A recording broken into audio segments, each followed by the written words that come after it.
From training to performing, join our big league conversation. Welcome to the CSP Elite Baseball Development Podcast with your host, Eric Cressey.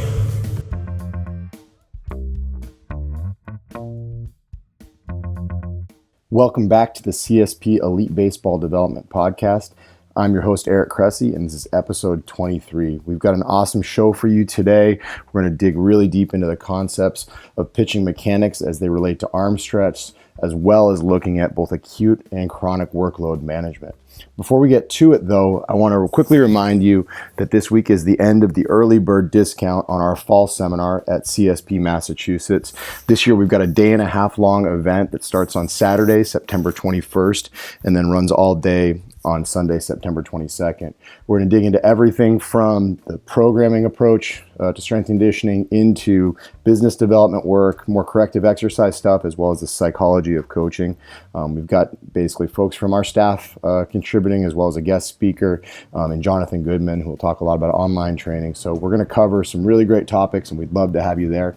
If you're interested in learning more, you can head to ericcressey.com/schedule and check it out. Additionally, the day after that fall seminar, we're actually running our business mentorship, and we have a few spots remaining. Anyone who attends our business mentorship also gets free admission to the fall seminar. So you can check that out as well. It's ericcressey.com/schedule. We hope to see you there.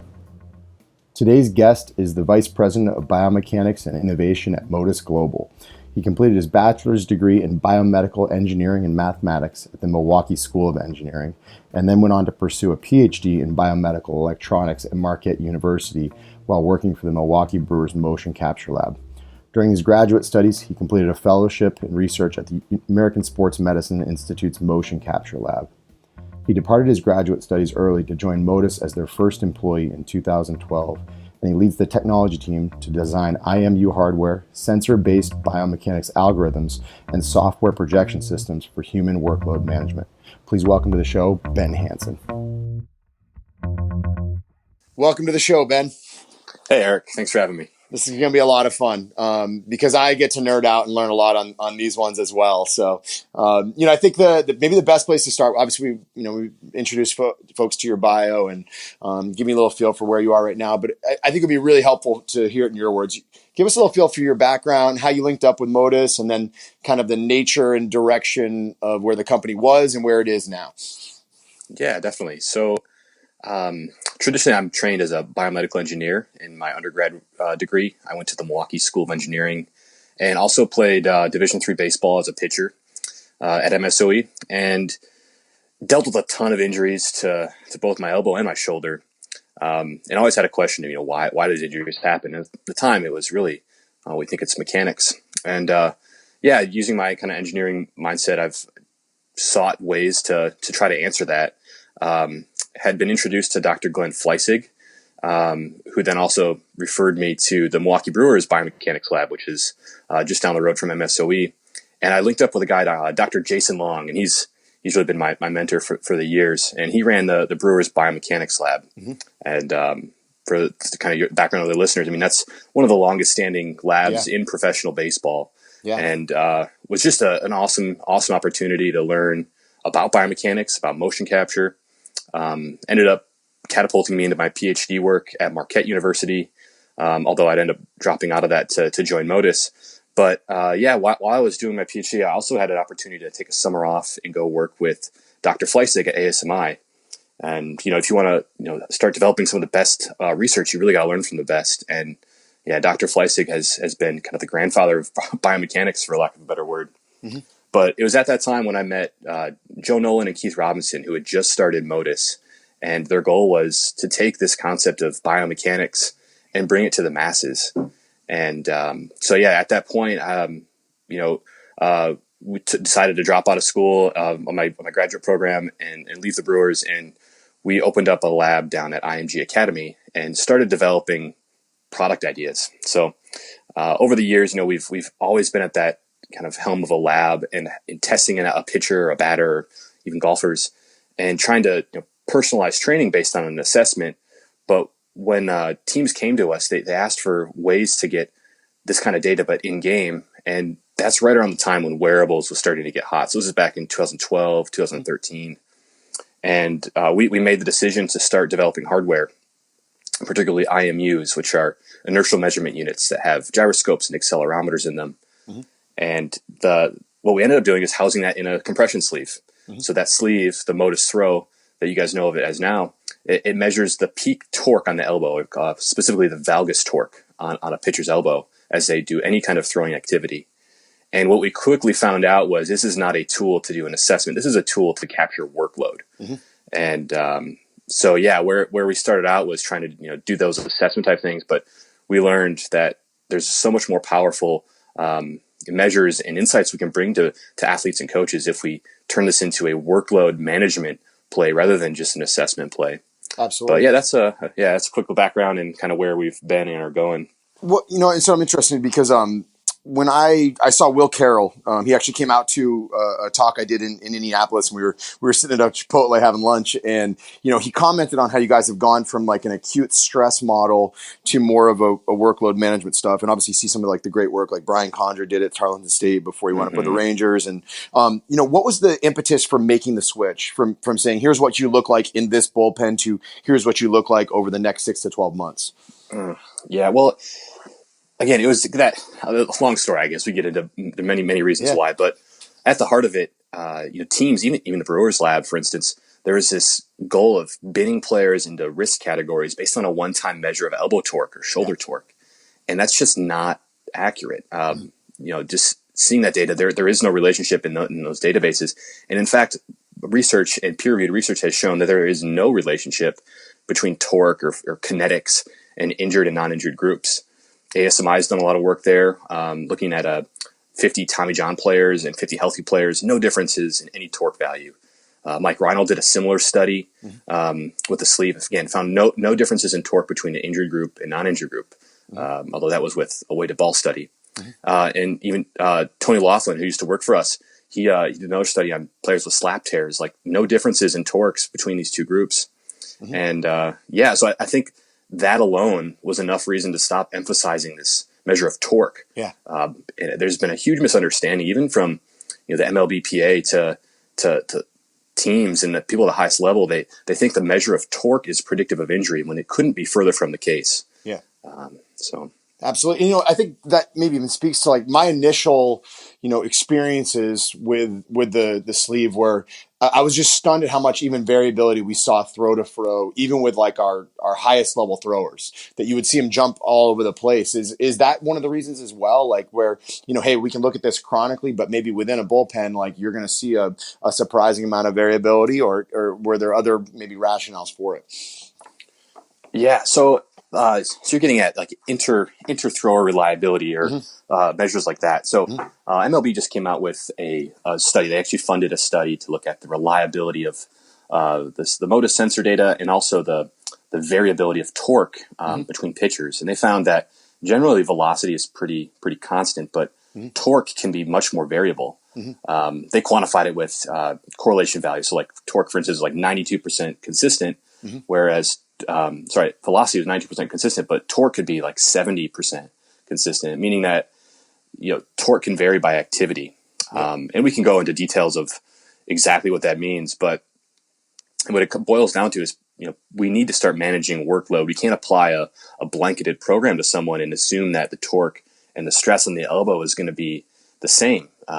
It varies quite a bit, so there's a need to measure and a need to individualize these programs. Absolutely. So, I always remember, one of the, I guess, rationales or surprises that I came across with the Modus sleeve is, and I think it was actually the Brewers lab that kicked it out in like 2007, where they basically showed that mound height tend to increase shoulder stress. So the higher up the mound was, the more stress we saw on a shoulder. And I think for years, we just assumed, myself included, that, the higher the mound went, the more elbow stress we saw as well. And the Modus sleeve kind of, defied that logic, right? We tended to see a lot more elbow stress in flat ground as compared to mound work, correct? Yeah, sometimes we do see that. I don't have the numbers in front of me, but our group did publish some work on flat ground and mound work. And yes, the flat ground could be a little bit more stressed sometimes. But yeah, the mound height study, that I saw some of that data. There was, I think, 15 different kinetic variables And none of them were significantly more, except for that one shoulder force. There was I think shoulder anterior force was a bit higher in the higher mounds.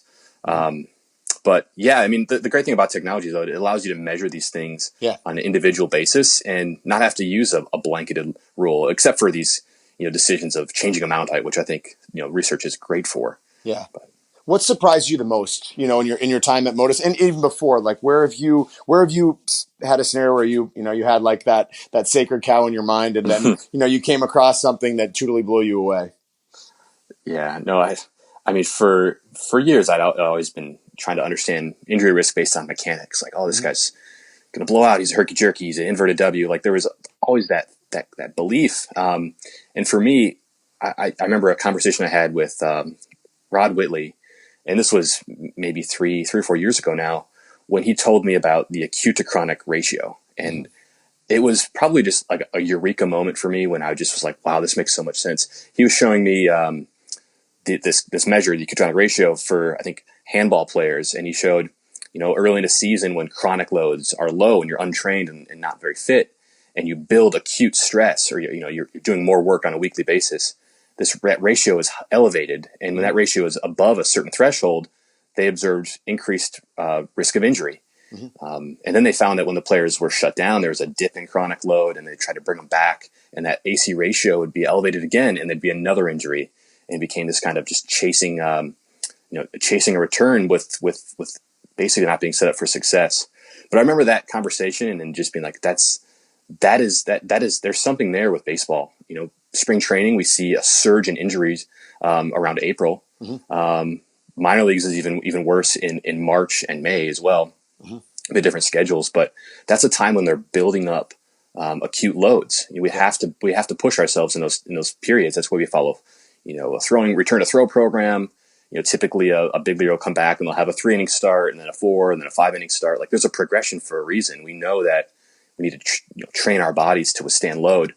But this number became a way to quantify that. And I think it was literally like maybe a week, and we had that number up on our software after that discussion. And it's just been, since then, it's been an inflection point for Modus. It's allowed people to take, which was before a seemingly arbitrary number of valgus torque, and map it to an actionable workload ratio to keep people operating within safe parameters. But yeah, so that's been the most surprising thing. And it was really just, something we borrowed from research in GPS devices. Dr. Tim Gabbett invented that measure. We just applied it to the elbow.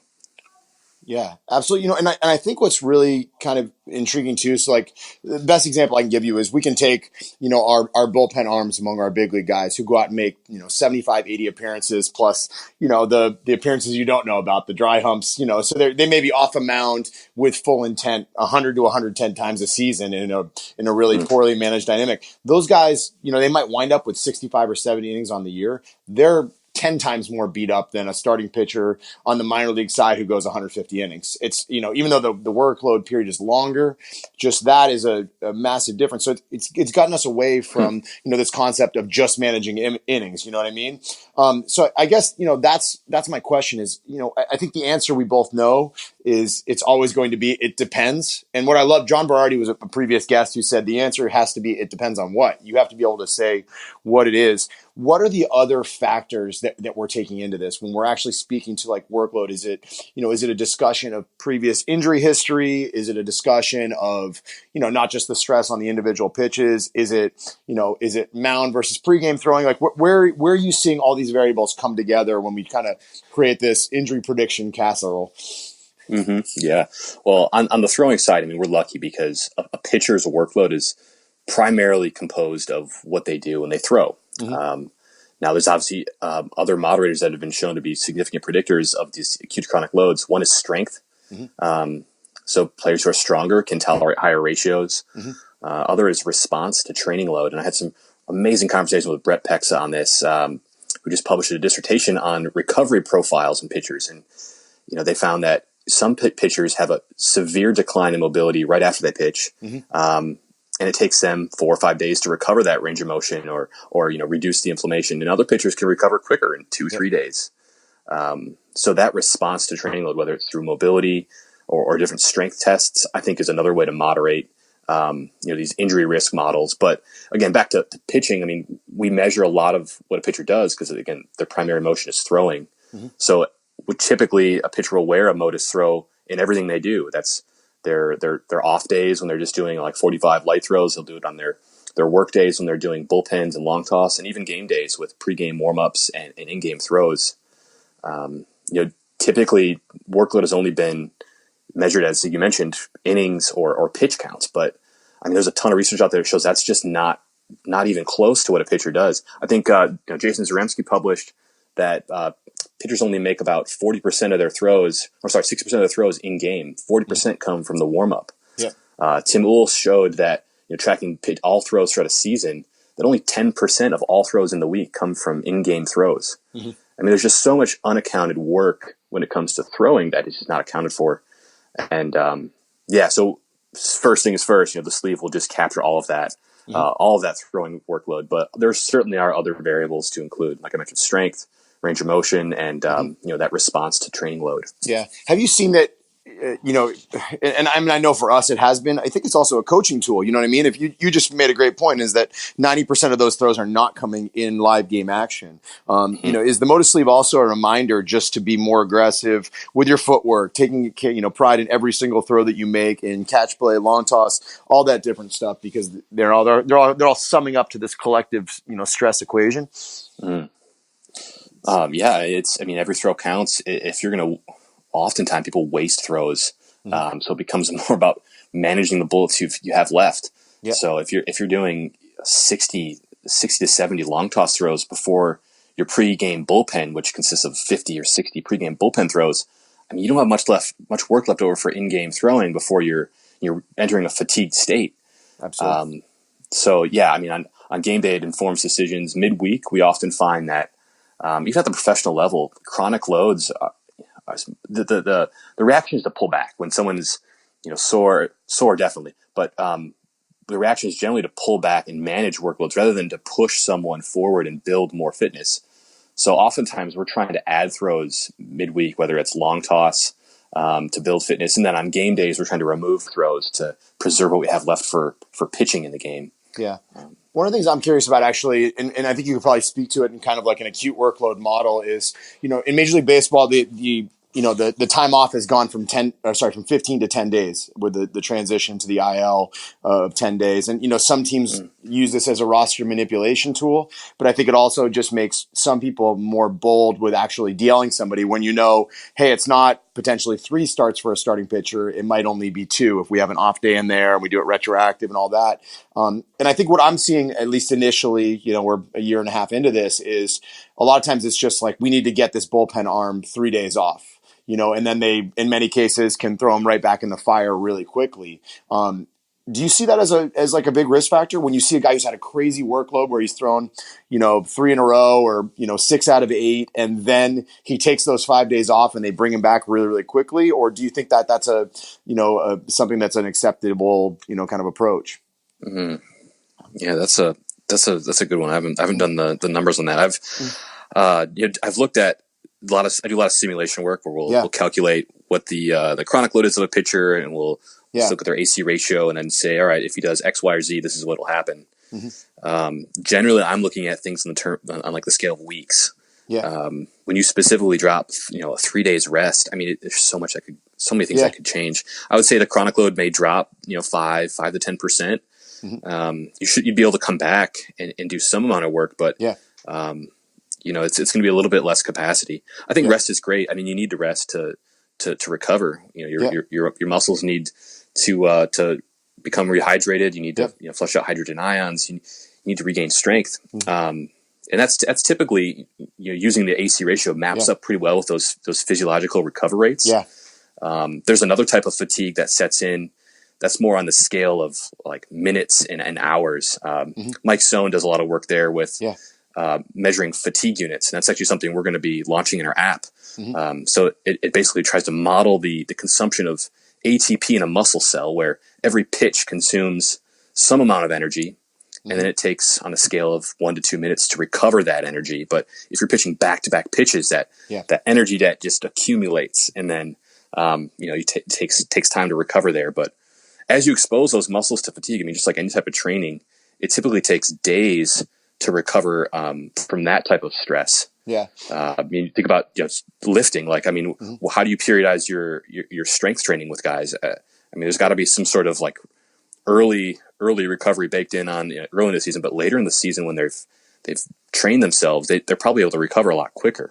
Absolutely. So I'm going to give you another loaded question that I think actually will be maybe more of a discussion. So Mm-hmm. we're recording this on August 8th, right? So basically, I mean, actually right now area codes is going on where the top, 220 high school baseball players in the country are all in Long Beach, absolutely letting it eat in front of 20 scouting directors and everything amounts. Will be an All-American game after this. And then, there'll be downtime, although you'll have, kind of Team USA for some of those guys as well. But for the most part, high school baseball players are wrapping up right now. And there's different mindsets on what to do, right? There's, there are some guys that are just going to keep playing year round, which probably isn't a great idea. There are going to be some guys who, maybe cut down on competitive play and just continue to play catch. There are going to be some guys that keep it going and play into the fall. So like I'm recording this in Massachusetts. You can't really play fall ball past about October 15th. It gets too cold. Way. And then, then maybe they take their shutdown until December or whatever it is. And then there'll be other guys that just put the ball down today. They go to, football preseason and they don't pick up the ball till after Thanksgiving. So, we've had different approaches. And what I would say is I've moderated my stance over the years. So, early on it was, we're getting 2 to 3 months without a ball in your hand. And, we realized that was great for some guys, particularly really high workload guys. But I think also we had guys that got rusty, and that, Sure. that had made significant strides with mechanics or the feel of pitches or something like that.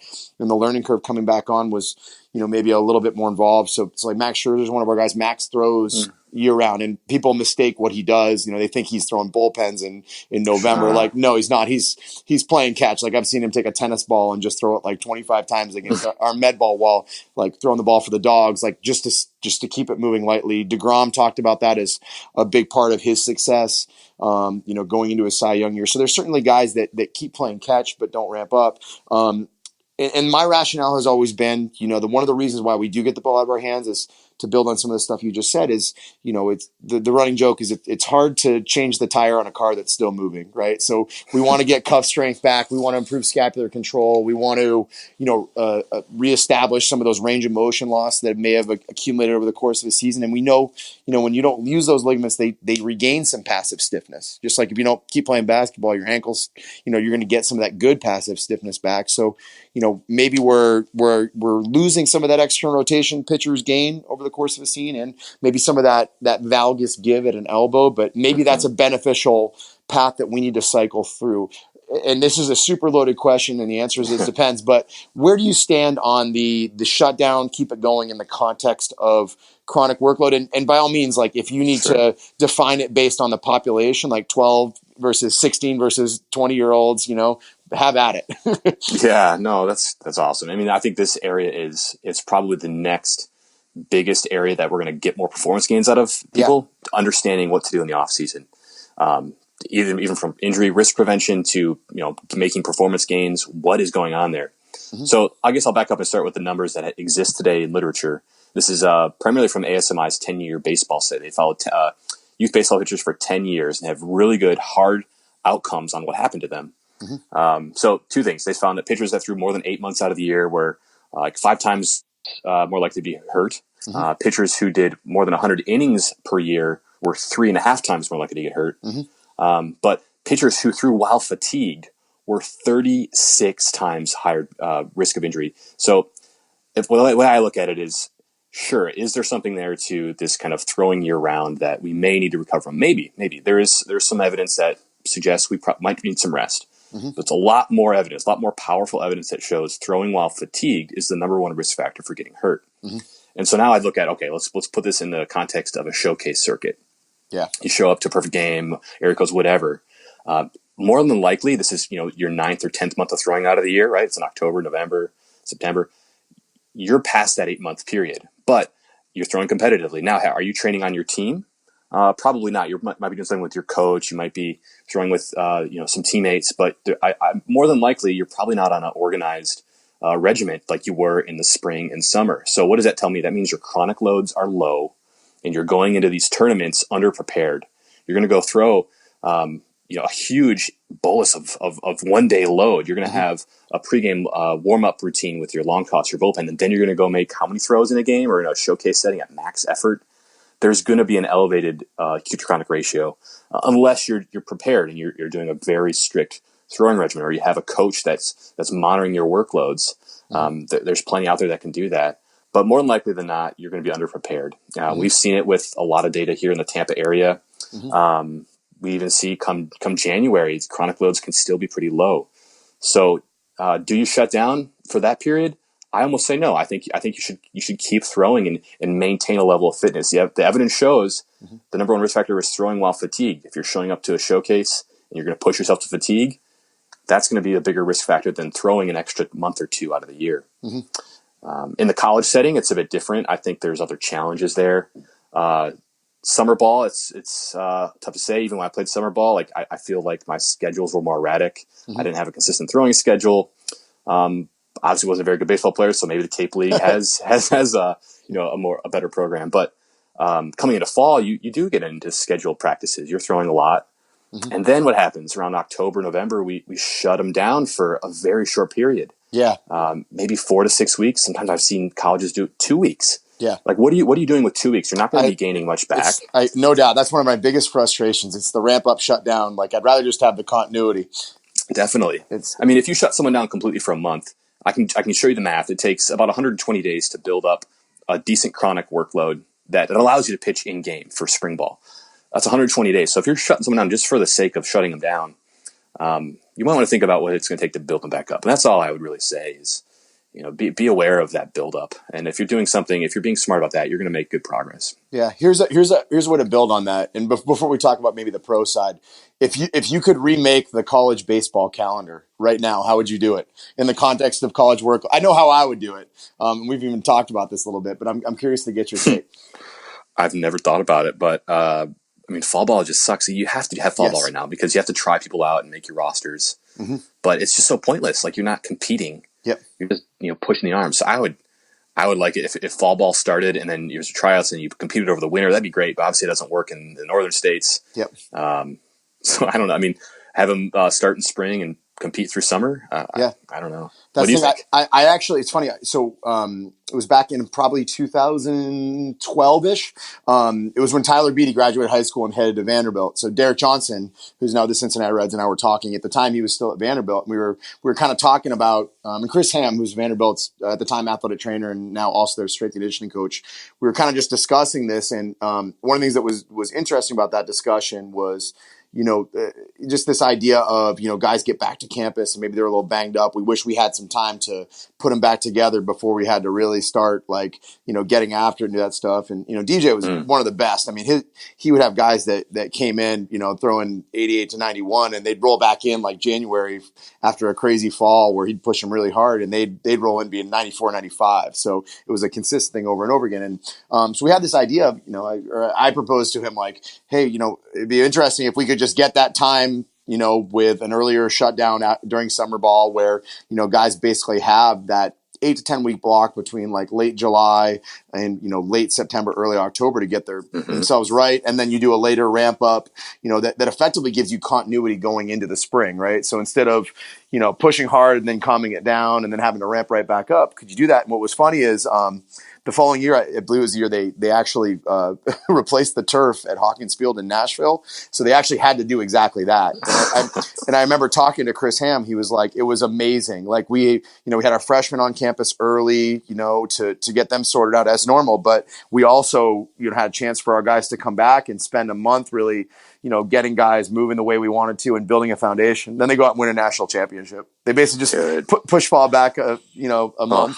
I think it was under Scott Brown too, so it changed a little bit. But DJ, I remember was on that conversation. So I don't know. It's one of those things where the college game is the biggest enigma, where you can't ever seem to get the continuity you want from a skill development standpoint, from a injury risk standpoint, all that stuff. It's just a really challenging dynamic.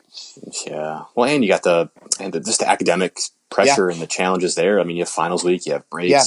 It's a lot to manage. It's not an easy task. That's really cool. So, are they still doing that? That's a great question. I don't think so. I think it may have just been happenstance, and it's obviously one factor. They also had, Walker Buehler, Carson Fulmer, and Tyler Beatty as their top three, and those guys turned out pretty darn good. That's three top 20 picks, I think. But hindsight's obviously always 2020. What about the pro side? And I think where we often get a challenge is, and it'll come up in the next 3 weeks or so, and there are more teams that are getting away from it. But we would see minor league guys who would shut down, when the season ended around September 5th, and then we'd have to wait 3.5 weeks for them to go to instructs. And so they'd throw for most of October. And I was always like, man, just if you're going to do instructs, just start it now so that we can keep this going. And then when we get our rest, we can get it. So there's continuity going in. But I never loved the idea of pushing things back. Because, we saw Kluber after 2016, where he made, 3 starts in 9 days, I think, in the World Series after, he went up with 250 innings on the season. And, the biggest challenge there was we have work we want to do so that he can build the arm speed he's used to and be as prepared as he wants. But you just had to start so much later. You lose that month of, with the big league season, and you lose an extra month if somebody goes all the way to the World Series. So they don't push spring training back for World Series teams. So, no way. Yeah. What are your thoughts on the minor league and big league side of things, in terms of how to attack it?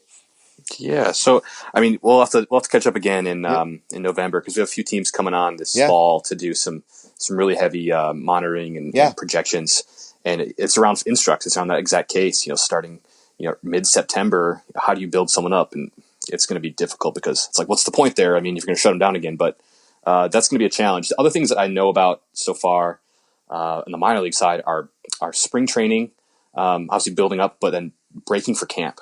So there's a lot of teams that, for their minor leaguers, they train them up nice, and then they send them on a road trip. They have them make them drive to their affiliates, and that's about 3-4 days of travel where they're not throwing at all. And then they get back to their affiliates, and there's typically a just a little bit of a taper where they just don't necessarily follow the strict programs. They made their roster spot.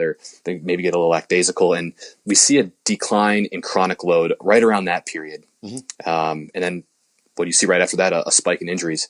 A second one is the All-Star breaks, which are both major and minor league. You have some rest periods. If you're not throwing, you just have to be aware of that when you come right back into that first or second start. You're not going to be at the same capacity when you pitched before the break. So that's an area to watch out for. And then the third one, this is on the major league side, and I think this is going to be another area for just maximizing the potential of your staff is the postseason. Typically we see chronic loads decline in October, and it's, for good reason. You can't push yourself midweek like you would in a controlled setting, because you may need to make an appearance and be fresh. Schedules, games are a little bit more spread out, so we generally see a decline in chronic load in those periods. So what do you do if your chronic loads are low? Again, we know that you can only push yourself so much before you become fatigued. And I don't mean fatigue from injury risk. I mean from ball control. If you're fatigued, you're not going to be effective. So we want to talk about wins above replacement. We want to talk about creating value for your team in the postseason. You need to have a high chronic load. So we did a simulation for Rich Hill, and we showed if he would have switched to a 6-man rotation and he had pushed himself by 20 more percent, just 20%, he could have maintained his chronic load in the off in October and created about 112 pitches. It was the exact number of in-game throws, of non-fatigue throws. Is that enough to give him another win? Maybe. But yeah, that the postseason is an area to watch out for as well. Just want to maintain or build up before. Absolutely. So let's dig a little deeper on maybe some specific mechanical stuff that you guys have looked at. The old myths that have maybe died hard. So recently the Tommy John twist was something that got a little bit of love in the research. So, briefly, a Tommy John twist is maybe excessive pronation at stride foot contact. Basically the baseball turned towards center field when a person gets the stride foot contact. What have you guys seen with this? Yeah, so well, first when I heard of this, I was like, what? The Tommy John what? The twist? Yeah. I never even knew that was a thing. Yeah. So we pulled the numbers from our motion capture lab. So backing up, we talked all about wearables today, but at the heart of Modus is our biomechanics lab. So since we launched, we've tested over 300 professional pitchers. We've tested thousands of athletes in our biomechanics lab, and that's full motion capture. We put reflective markers on the hand, the forearm, the upper back, low back, all the way down to the shoes. and we use a 12 camera system, Motion Analysis Corporation. They're Raptor E's. They collect in raw sunlight, and we collect full body biomechanics data. And from that, we can calculate pronation of the arm throughout the pitch cycle, as well as peak valgus torque, hundreds of other measures. But what we can do is look at, all right, at foot contact, where is the arm pronated? If it's more pronated, it means it's going to be towards second base. If it's more supinated or neutral, it'll be towards third. If it's fully supinated, it'd be like throwing a pie, like facing the batter. So at foot contact, that's what we're looking at. And the theory was, accordingly to this concept, was the more pronated you are, like you said, at foot contact, the higher the risk of injury. So we pulled out that measure. We pulled out peak valgus torque. We also pulled it out at max external rotation. And there's a couple reasons why. What we found was that there was no relationship between where you landed at foot contact and what your elbow torque was. If you were pointing towards second base, third base, anywhere in between, it had no effect on what your elbow torque was. We also looked at max external rotation, when your arm's fully laid back. That's right when peak stress is during the pitch. Or does that correlate to torque? And we found no relationship there either, which is interesting because if you're more supinated, your pronator muscles, which protect the UCL, they're not on a direct line of axis of that UCL. So we think that there might be a little more torque there. But again, we found no relationship between where you were at foot contact and MER and ball release for these variables. In fact, we found if you started at more pronated at foot contact, you remained more pronated at MER. So you're probably more protective of your UCL if you land pronated. Now, again, it's a weak correlation, and really just wanted to put that painful idea to bed. Yeah, well, I think it's also one of those things where, there's the injury risk component and then there's the success aspect of things. And if a guy is, we can think like Kyle Hendricks is a guy who, basically has the ball facing to center field when he gets the stride foot contact, and he's been a pretty durable guy. So I think, it's one of those things where you don't want something that's a false assumption leading to what would really constitute a drastic mechanical change in a more advanced pitcher. Something from a timing standpoint could really throw them off. So it's good feedback. Now, go beyond that, right? Let's talk. I mean, the classic suspects, inverted W. When I say that, what's the first thing that comes to your mind? Strasburg or Mark Pryor. Yep.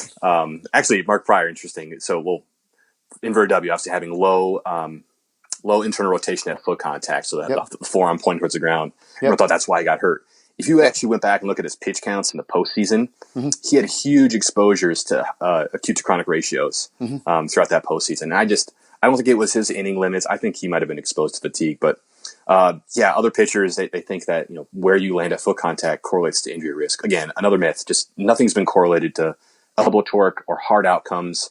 The more I think about it, mechanics and injury risk, I'm torn there. I don't know how much of it really matters. I mean, I think, the hard stress levels, again, debatable there too. I think the thing that we forget about is like it's very easy to cherry pick in baseball, right? There's research that shows that 57% of pitchers have some form of shoulder issue over the course of every season, right? So that's just shoulders, then throw in some elbows. Now we're seeing, obviously more and more thoracic outlet, neck stuff, distal symptoms where there's numbness and tingling into the hand. Like you really can basically say that everyone is at one point or another banged up. So it's very easy to be like, well, it was this mechanics, even though the research has really demonstrated a lot of ways exactly what you just said. Yeah. No, I think mechanics may come more into play with power and maximizing every ounce of energy in your body. You want to create the most the perfected pitch. You want to engage your core. You want to have an optimal kinetic chain where your hips fire, and then you create stretch in your core, and you have a trunk separation, and then your trunk fires in rotation, followed by your humerus rotating and your elbow extending. Yep. If you want to maximize it from an energy standpoint, I think it's great. You want to produce power, amazing. Performance enhancement is, I think, where mechanics come in. Injury risk, I just don't know. There might be some non-negotiables, like, for instance, having a really abducted shoulder. Say, like, if you're 90, it means your shoulder's like level with your trunk. If you're above 90, you start to impinge the structures on your shoulder. If you have excessive abduction, I don't think that's good. You're compressing the joint space. So there might be a couple things, but in general, I think it's much more about performance than binning someone into an injury risk category. Because you said everyone's banged up, everyone's exposed to fatigue. I think that's probably a bigger predictor than mechanics. And one of the things that I've come back to is it's almost like a summation, right? We know that fatigue is, slash overuse. Those are your two, tried and true predictors of injury. They always predict injury, right? When you do too much and you do it in a state of fatigue, you're in a bad spot. I think the other thing is we know that one of the things that always predicts injury really, really well is, a previous injury, right? And there was actually a study that just came out in July that was, very pronounced. I think it was like 55% of major league pitchers had some form of elbow injury when they were younger. So it's not rocket science to think that stuff through. But the thing that I was actually, kind of speaking to is like, doesn't that just tell us that the single most important thing that we can do with our young pitchers is establish a robust foundation of both work capacity and physical preparation on the strength and mobility side of things, is put guys in a good position at age 12, 13, 14, 15, manage their volume correctly and set them up for the long-term success that they need. Dude, totally. Yeah. I mean, we see pitchers come in and their workloads might be fine sometimes and they still get hurt. And it's just like, well, what did this guy do his whole life when he was in Little League baseball in college and high school? And that past medical history is key and often key in these models. But strength I think is equally as important. And a lot of research has shown that from Dr. Gabbett. I mean, the best way to modify your acute to chronic ratios and using that number is to have a strength measure on somebody. It can be very protective of injuries to have that strength capacity. Yeah. But that's where we want to go. I mean, our goal as a company, it's not to get sleeves into 30 Major League Baseball clubs. That doesn't do much for us. It's to get these in the hands of youth Little League. That's our ultimate end goal, is to replace or augment the pitch count rule and start doing this with objective numbers rather than a blanketed statement. Mm-hmm.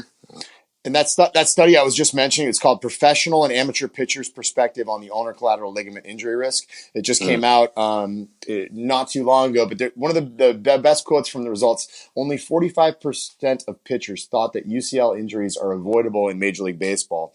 Additionally, but here's the best part, is the numbers actually line up perfectly. It said, additionally, 55% of pitchers with a UCL injury history had a history of elbow injuries as an adolescent / child. So the point is that there are 45% of pitchers that said we could avoid this. The other 55% were probably the ones that have always had a structurally flawed elbow from the moment they were a 12-year-old. So of course they don't think it's preventable. They've been broken for the last 15 years. Jesus. So it's scary stuff, isn't it? But remarkably obvious. That's the problem. So you guys have looked also recently at like perceived effort in long toss versus mound work. And I know this is something you're passionate about. Let's dig in on it. What you got? Oh, sure. Yeah. I have some numbers I can kind of repeat from the study here. So the big one was that they had people throw at 50% effort, 75% effort, and max effort. We wanted to see, all right, can you match up with what you're asked to do? And they found not so much. In fact, when they were asked to do 75% effort, they actually did 87% of their peak torque. That's quite a bit of difference. When they're asked to do half effort, they're actually on average throwing 78% of their max effort. Crazy. So this gets at an area where I'm actually really passionate about right now is rewriting the return to throw protocol. Yeah. I mean, right now it's flawed for two reasons. One, you're asking to do a perceived effort. Mm-hmm. And two, you're asking to do a perceived effort based on a distance. I mean, I can throw max effort at 90 feet or 120.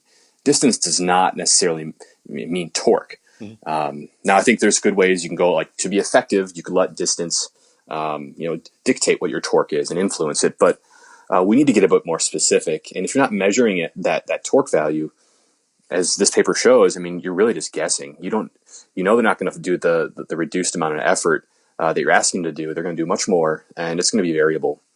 But that's an area that we've analyzed a lot of. I mean, the programs that are leading right now, I mean, it's still the Andrews program, which has been around for decades, and there's some flaws with that. Mm-hmm. One of the best programs I've seen are TMI, or Dr. Keith Meister's program, and Mike Reynolds' program. Actually, he's got an amazing return program from an acute to chronic ratio standpoint. Yeah, and it's funny because Mike was involved on some of those earlier programs that were coming out of Birmingham, and he's to his credit, he's changed his mindset as more and more data has been available, and there's been easier ways to, or more productive ways to track stress. So Yeah, definitely. What about torque differences between in-game throws versus pre-game throws? Like you mentioned that there's obviously a marked difference in total workload on the mound in games versus on the mound out of games, or just catch play. What do you guys see in there? Yeah. So another study just got published on that. Brittany Dowling and Dr. Fleissig published it up at ISB in Calgary. So they they found they mined data of pro pitchers who had tagged their data. So in the app, you can tag it. Afterwards, you can tag it. They needed to have tags of in-game data on that day, and on that same day, they needed to have tag data of bullpen data. So we knew that's their pregame warm-up. And what we found was, on average, the in-game torque was about 68 Newton meters, and the pregame bullpen was 63. So I have a number. I think it was like 92% or something like that. So that bullpen was at 92% of the max torque. Yet, who counts bullpen throws? Nobody. Yeah. And if you look at their MC study, I think they said 25 to 26% of the throws on game day are bullpen. So if those throws are just as stressful as the in-game throws, that means that our pitch count programs are 26% inaccurate. We're ignoring 26% of what's actually done on game day. Not to mention long toss, which can also be pretty stressful. But that study was just about bullpen and game throws. Yeah, and I think is there some individual differences? I just when you said that, I distinctly thought we had a young left-handed reliever who went up to the big leagues several years ago, and he talked about how there were like veterans in the bullpen. They're like, "Hey, man, you got to save your bullets. Don't let it eat in the pen till you know for sure you're getting in the game." And he's like, "I can't go into a Major League Baseball game without throwing a couple 100% sliders. I just mentally I need to know it's there. Whereas if you're a guy who's been in the big leagues for 10 years, you know whether you have it or don't that day. Oh man. So I remember watching just Trevor Hoffman warm up. He would take 3 max effort throws, crow hop off the mound, and he'd go into the game. I'm like, how do you do that? But yeah, he's been there forever. I mean, personally, I needed to throw a lot in the bullpen to go in. I needed to be comfortable. I needed to be mentally ready. Mm-hmm. I needed to be loose. Like for every reason, I just needed to get loose. Now, is that how loose do you need to be? I don't know. I definitely don't want to go in and throw 4 balls in a row on my first out. Like you want to make sure you have it. So there is something there to the warm up. Whether it has to be max effort or not, yeah, it's definitely individual. But I think you still got to measure it and understand it. We could apply a blanket rule and say, yeah, add 26% more, to your pitch count, and because we know that's what it was in a bullpen. But everyone's a little bit different. Yeah, I don't know. I'd be curious to see how people feel after doing 10 pregame bullpen throws, 20, 30. I mean, it'd be really cool research study to see. Absolutely. Now, here's what kind of building on all this is where do you see the need for more research? Like what keeps you up staring off into blackness at 3 a.m. as you think about stuff? Oh, man. Oh, a lot. Without giving away the Modus business model, obviously. Yeah. No. So 2 things I think that are going to be the next kind of holy grail of workload management. One is understanding fatigue on the scale of a season better. We finally now have about 3 or 4 years of data, and the number of pitchers who have worn it for 3 years is very low, but we have some. So we're doing a lot of research there on understanding the physiology of a season, multiple seasons, and hopefully a career eventually. And then on the flip side is understanding the workload and fatigue on the scale of a day. I mean, a little backstory. I came back after my first year of college, and I helped my high school team train for the postseason. I threw 15 straight outs to them. Like, I don't know what I was thinking, but after that, I felt a twinge in my elbow. I had a partially torn ligament, and it didn't matter what my fitness level was from a chronic or acute to chronic ratio. It was all about what I did within that single exposure, that one day fatigue. And so some of the areas that I see that as a really good area for moving this forward is understanding something called fatigue units, which is Mike Son. And he took data from StatCast and modeled the muscle fatigue on the scale, again, of minutes and seconds. And I think there's something there. I think there's going to be some really interesting things you could do from a fatigue unit standpoint that maybe you could say, hey, take this pitcher out or go make a mound visit and let him recover a bit because he just threw 15 straight outs to his high school team. Something like that I think is going to be a really good way to move the sport forward. That's awesome. Now, here's a question for you. This is the, obviously the number one takeaway from this is what gets measured, can be improved, like what you actually understand, you can work to address. If you had to make a single recommendation for a dad listening to this podcast who's got a 15-year-old son that's got some promise and he wants to both develop and protect moving forward, what's the biggest recommendation you make to him? It's funny. I have a dad with a 15-year-old son who just reached out, who had a growth plate issue, and he's asking what should he do this fall. And he wants to compete in October for some sort of competition. And I'm like, just skip it. Take the time. Take 6 to 8 weeks to build up the program, and don't put yourself at further risk. I mean, if you're going to go to a tournament this season, make sure you're prepared. If you're not, skip it. It's not worth it. That applies to him. That applies to probably a large percentage of players looking at the fall and trying to decide what they're going to do. If you're not ready, just skip it this year. Do something in January when you've had time. Yeah, absolutely. And it's funny. I think there's such an assumption that that scouts and college coaches are pushing hard for guys to do that. I'm really close with a lot of the Northeast scouts, guys that run the area code team and all that. And they're not pushing kids to go to play in October, November. I mean, I live in Jupiter, it's the biggest fall ball tournament, there is. And I'm telling guys, don't do it. Unless it's a perfect fit, right? You had an injury where you missed a bunch of time and you need to get your at bats or whatever it is. But, there's this assumption, and really the only people that are putting that pressure on are the travel ball coaches, the people who have direct monetization related to playing there. So people think there's way more pressure than there actually is in that age. All right. So building on, how about the college guys? If you could make a recommendation to a college pitcher on this, what do you got? Make your team and take some time off. And, when it comes to Christmas break, to build up appropriately. Don't go and throw a bullpen right away. I mean, if you're going to be constrained to what your team's asking you to do, just take your time. But it's a catch-22 because you got to build up and get ready to compete. And you're in a starting spot in spring. So just good luck. Yeah. Absolutely. All right, now let's talk minor league pitcher. If you take a road trip to go break to your affiliate, or you're going into Fallen Strucks, go to the side of the road. Take a day to train. Bring someone to throw with you. Yeah. I like that. What about on the big league side? Obviously you've had a chance to interact with more guys who have tons of innings under their belt and a lot of volume over a long season. What's the big recommendation there? If you can, and you have the luxury of doing a 6-man rotation and getting extra work on your bullpen days and long toss days, do it. You'll build more capacity. This is awesome. All right, Ben, we covered a lot and learned a lot. Folks can find you on Twitter. It's at Ben Hansen, Hansen, SEN on the end, 9. And then folks can check you out at Modus Global as well, correct? Yeah, yep. Check us out at Modus Global. This was outstanding. Thanks so much for taking the time. Learned a lot. Yeah, thanks, Eric. It's been a pleasure. Thank you. You got it. Thank you for joining us for another episode of the CSP Elite Baseball Development Podcast. If you enjoyed this episode, we'd be thrilled if you'd consider subscribing to the podcast and leaving us a review to read on iTunes. We welcome your suggestions for future guests and questions. Just email elitebaseballpodcast@gmail.com. Thank you for your continued support, and we'll see you next episode.